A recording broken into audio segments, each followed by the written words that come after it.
Όταν το παιδί είναι στο δημοτικό, το ερωτηματολόγιο το συμπληρώνει ο γονιός για το παιδί. Οι έρευνες έχουν δείξει ότι η άποψη της μητέρας για το παιδί της είναι σαν να απαντάει το ίδιο το παιδί με πλήρη αυτογνωσία.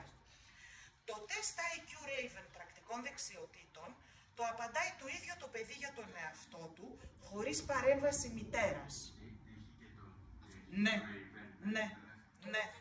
Ναι, γιατί...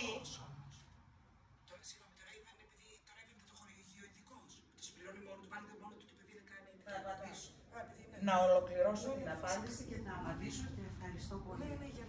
Λοιπόν, υπάρχει το τεστ Raven, το οποίο είναι πρακτικών δεξιοτήτων. Χωροαντιληπτική ικανότητα, που τι σημαίνει αυτό, βλέπει το παιδί ένα παζλάκι και προσπαθεί να το λύσει. Σταθμισμένο και αυτό επίσης στην Ελλάδα. Το συμπληρώνει το παιδί ηλεκτρονικά, εποπτεία ειδικού, γιατί ένα ηλεκτρονικό επιστημονικό εργαλείο δεν αντικαθιστά ποτέ το φυσικό επιστήμονα.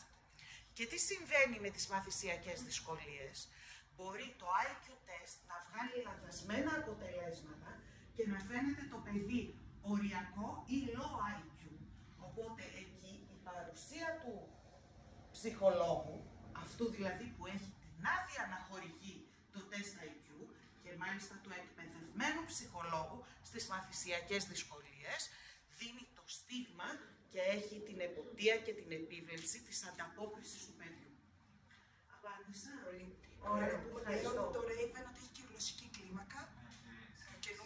Δεν μας απασχολεί αυτό στο διάγνωσης, μας απασχολεί μόνο η πρακτική, για να μπορούμε να αξιολογήσουμε καθαρά τη λειτουργία του παιδιού. Και να ενημερώσουμε και τους υπόλοιπους παιδαγωγούς ότι το Raven πλέον έχει δοθεί άδεια και εκπαιδευόμαστε και ειδική παιδαγωγή. Εκπαιδεύει η κυρία Αντωνίου στο μοτίβο.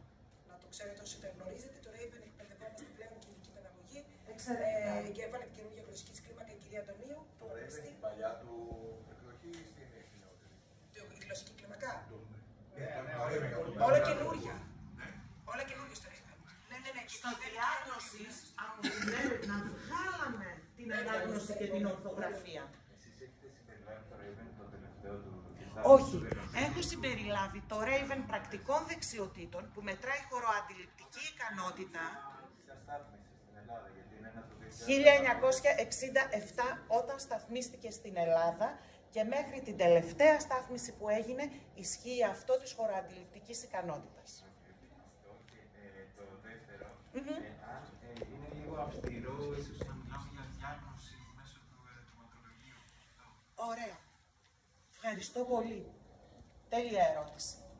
Το μεσοδιάστημα που ο γονιός θα πάει και θα παραπονεθεί στον εκπαιδευτικό και ο εκπαιδευτικός θα κάνει την παραπομπή γιατί βλέπει κάποια χαρακτηριστικά στο παιδί και μέχρι να κλειστεί το ραντεβού στο κεδασί, αυτό το μεσοδιάστημα που και ο γονιός δεν θα ξέρει τι να κάνει και το παιδί θα υποφέρει ψυχολογικά, κοινωνικά, από όλες τις οπτικές, μπαίνει το διάγνωσης που σου δίνει αυτή την πρόγνωση διάγνωση για να μπορείς να έχεις την κατάλληλη αντιμετώπιση από τον εκπαιδευτικό και από το οικογενειακό περιβάλλον. Ευχαριστούμε πολύ. Και εγώ σας ευχαριστώ.